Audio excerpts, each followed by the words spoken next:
どうもです。今日はですね、こちら、芋貝っていう食材ですね。はい、ということでね、ちょっと今、芋貝っていう呼び方。人間で言えば、人形を見て、あれは猿ですねっていうぐらいの、なんかちょっとぼんやりした言い方をしたんですけど、ちょっとね、芋貝の中のなんていう種類なのかっていうのがね、もうマジで全然わかんなくて、謎の貝です。一応ね、アンボイナっていう芋貝の中で最強の毒を持ってる貝ではない。それだけはわかる。ということでね、こちら芋貝もらったんですけども、もらいに行った時の映像があるんで、そちらからご覧ください。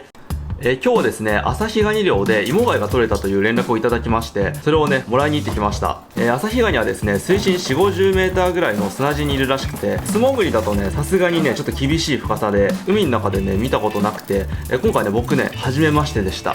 とりあえずね、芋貝はそこにいるんで、一旦ね、カニからね、出していきます。でね、本当にね、これカニなのかなみたいな見た目してるんですけども、実はね、かなりの高級品で、味もいいみたいです。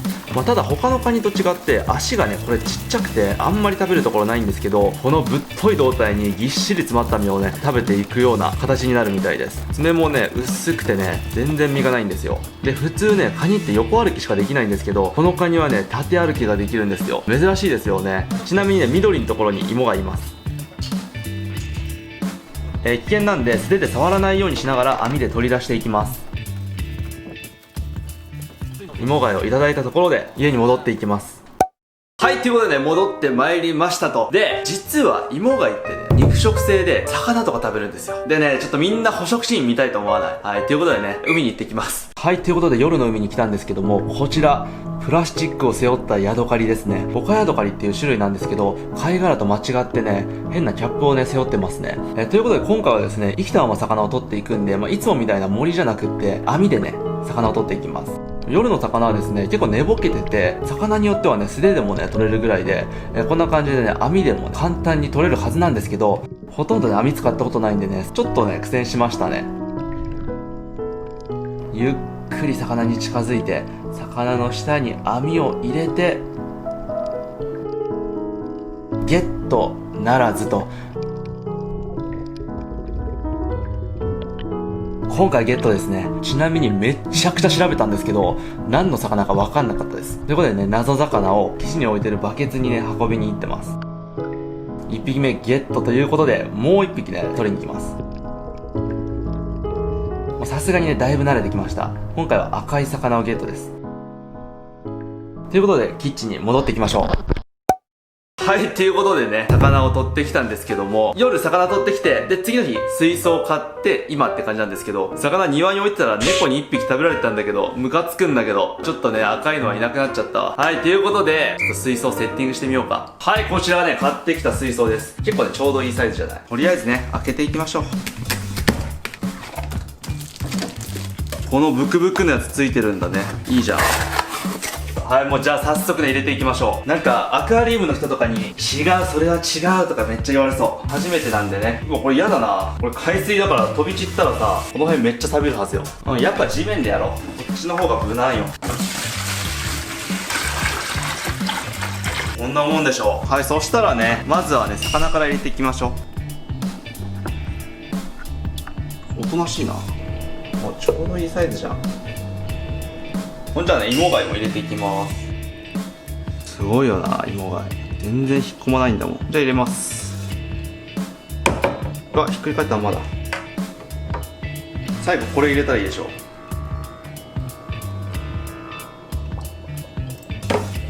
いいじゃん。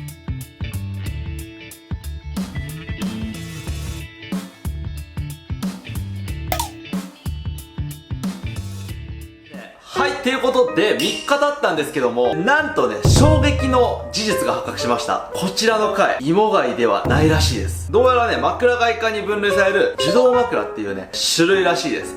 ということでですね、こちらの貝、芋貝じゃないんで、刺さないらしいです。で、もう一つね、補足情報があって、こちらの貝、どうやらフグ毒を持ってるらしいです。はい、ということで、食べていくんですけども、ちょっと見てください、これ。ちょっとね、さっきは食べますってちょっと強かったんですけど、3日間さ、一緒に過ごしてたらもうなんか可愛くなってきて、殺したくなくなってきたんだよね。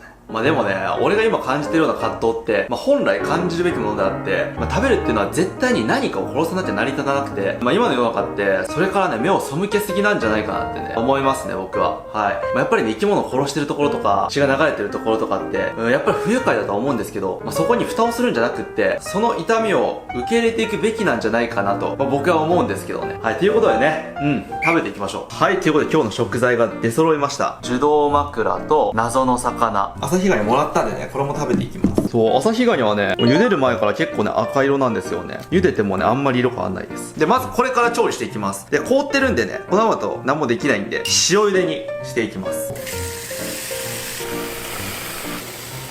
入れます。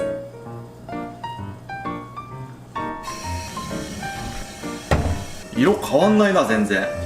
塩茹でなのに塩入れるの忘れてたわ。はい、茹で終わったんですけど、色全然変わんないですね。最初から最後まで赤色。熱っ。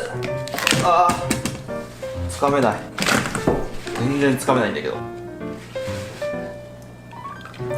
はい、そしたら茹で上がった朝日ガニをね、ちょっと観察していきましょうか。はい、こんなね、独特な見た目をしてるんですよね。で、ちなみにね、タラバガニはヤドカリの仲間で、ズワイガニとかはカニの仲間って言われてて、これどっちだと思います皆さん。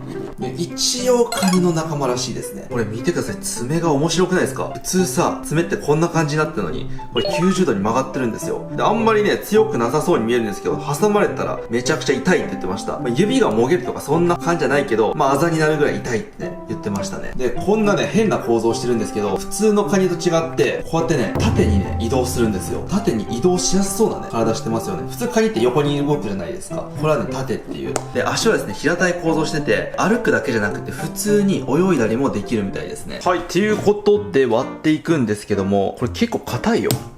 ほら、割れるのかな？とりあえず包丁入れてみます。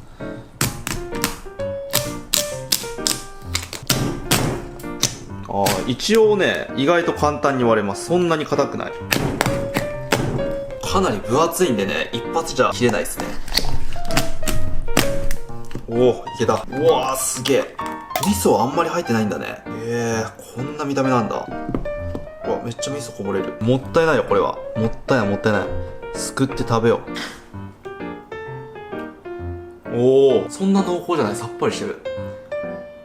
半分に割ったらね、もうあとは箸でほじくって食べていったら良さそうですね。ここにね、たくさん身がありますね。YouTube 的には凝った料理をね、した方が面白いと思うんですけど、味噌汁か塩茹でがうまいって言ってたんで、今日は塩茹でにしました。はい、朝日ガニの下処理が終わったんで、次はですね、こちら、樹洞枕をもう切ろうか。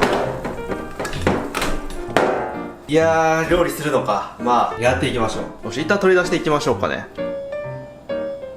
はい、こんな感じ。かわいい。うわ、めっちゃ水出してきた。で、このタイプの貝はですね、茹でると、うわ、ぬるぬるしてる。茹でると、中に引っ込んで、殻を割らないと取り出せなくなっちゃうんで、だましでっていうのをしていきます。まあ、とりあえず鍋に入れます。で、この謎魚をね、締めていきましょう。よいしょ。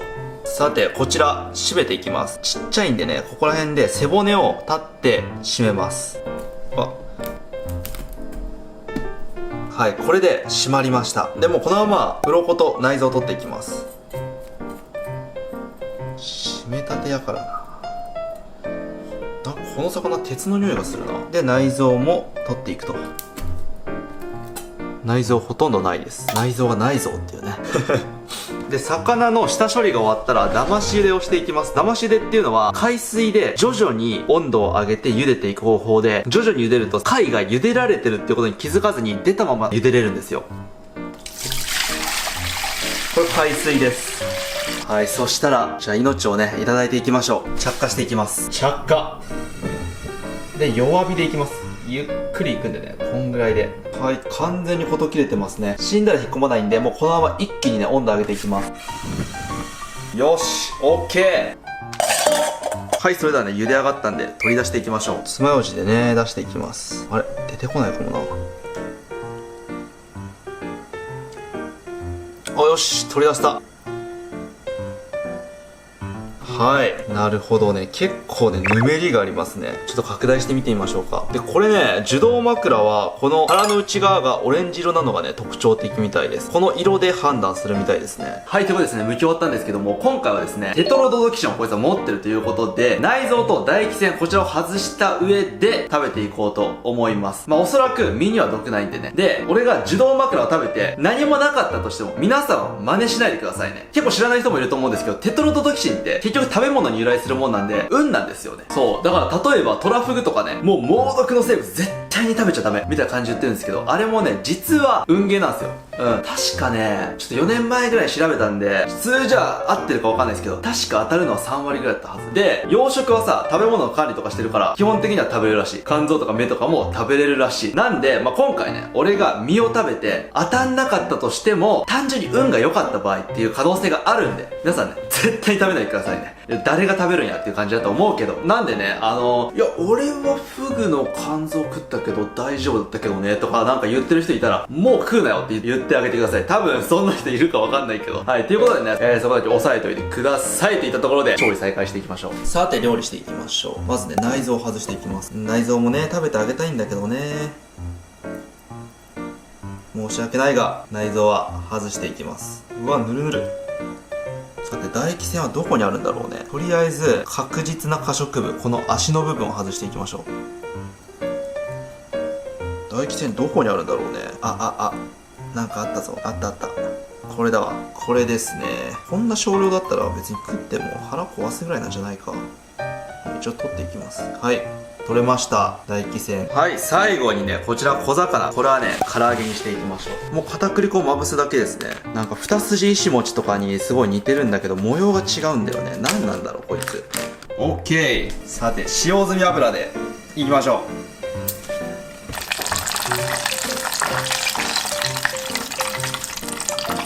完成。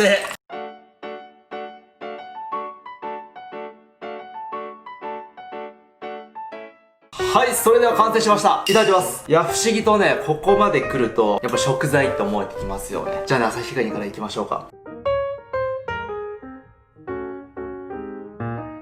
旭ガニね、うまそうなんだよな。いただきます。すごい。柔らかいわ。ちょっとね、正直な話ね、ずっと貧乏してて、あんまりカニ食ったことないんで、他のカニとどうなのかっていうのはあんまり比較できないんですけど、うまいです。はい。赤モンガニよりうまいです。これね、結構ね、高級品だからね、普通にもらってるけど、多分これ、1匹で3、4千するんじゃないかな。買ったらね、競りにはもうちょっと安いけど、食べづらいな、これ。さっぱりして上品な味ですね。美味しい。はい、そしたらね、謎の魚食べていきましょう。唐揚げです。うわ、この謎の魚あんまり美味しくないですね、唐揚げ。頭蓋骨がめっちゃ硬くて、素揚げとしてはね、あんまり向いてなかった。てか、カニがうまいわ。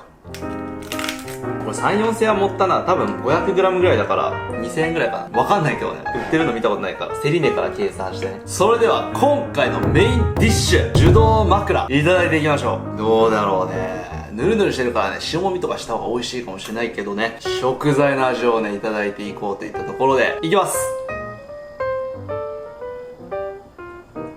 なるほどね。なんかね、食感がすごいですね。巻き貝って結構硬いやつが多いんですけど、これはね、柔らかいですね。ただね、味はね、結構薄いなと思いました。あんまり味はない。さっぱりしてるね。ちょっと前にね、動画で出した芋貝のアンボンクロザメっていう、こんぐらいの大きいね、芋貝がいるんですけど、あれの方がね、全然うまいですね。ちょっと辛口な評価になるかもしれないですけど、やっぱりね、ちょっとぬめりもあって、そこまで美味しい貝じゃないかなと思いましたね。はい、それでは、ごちそうさまでした。いやー、ちょっとね、今回ね、受動枕っていう貝をね、食べてみたんですけども、なんかね、そんなに、普通に美味しいけど、そんなにって感じだったから、食べずにな、買っとけばよかったな。いや、なんかさ、全然さ、水も汚れなくて世話の手間もかかんないし、なんか、魚の切り身とかあげたら、なんか食べたりするし、ちょっと可愛かったからな。もうなんか、そのまま置いとけばよかったな。ということで最後までご視聴いただき、ありがとうございました。それでは。